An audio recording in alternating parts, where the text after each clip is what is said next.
If we had a fight, how would you make it up to me? Contestant number 1. Hey, how are you? I missed you. So I would gaslight you into you thinking you're the problem, and then I would abuse you emotionally till you get to a point where you only get satisfaction from me and if I tell you you look good or anything like that, and then I would start slightly treating you better, so you'd think I'm changing. And then it would be this off and on until you're almost hooked for life, and I'm like, almost like a drug to you, where even when you're not around me and we break up, like you're yearning for me like nicotine. Oh, and if that doesn't work, I'd go to a movie. If all else fails, a movie, okay. All right, who are you most attracted to? The first one, the black jacket. The preceding clip went viral during the last week or so and generated a lot of responses. Some people took it as an unmasking of how women lie about what they want. Others said that it was a dark humored joke which demonstrated a sense of humor and social awareness, and that's why he got picked. I think it's more nuanced than that. It's clear that he was joking, but what was the truth behind the joke? People in general are not very self-aware unless they've done significant work on themselves, and most people do not. They just run on autopilot for most of their lives, and so when they say what they want, they're actually thinking of what an idealized version of them would want, rather than what they've actually responded to in their lives. While being emotionally abusive certainly doesn't work as a way of attracting and keeping all women, there are definitely many women for whom it does work, at least for some time. Some may object and say, hold on, this only works on damaged women. But the problem with that is that a hell of a lot of people, both men and women, are damaged.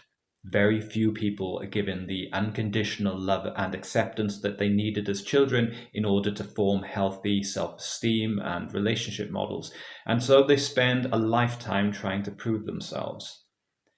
Fewer and fewer people grew up in stable homes with good mother and father figures, and then they spend their formative years flooded with toxic messaging in social media where not dealing with your issues is glamorized.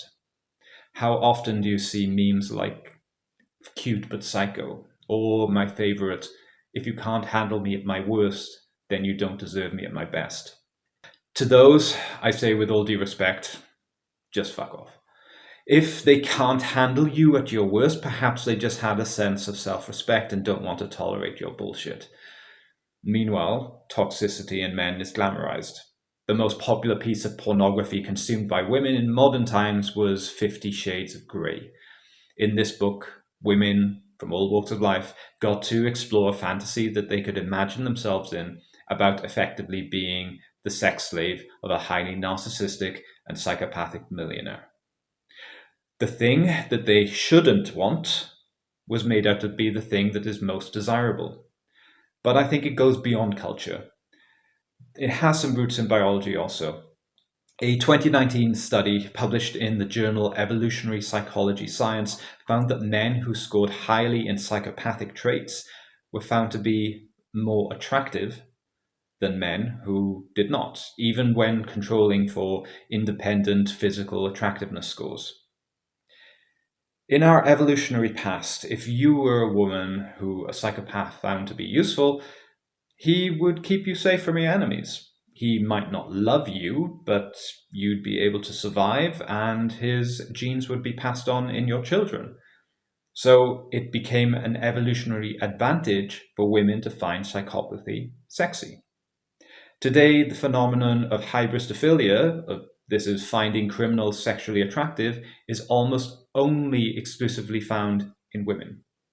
There are not large groups of men writing love letters to women in prison. So if you're a man and your only goal is to get laid as much as possible, then yes, toxicity will work. And sure, it will drive away many women who have healthy self-esteem and healthy relationship models, but there are plenty of women who do not. And toxic men will continue to exist and not work on themselves as long as there are women willing to have sex with them.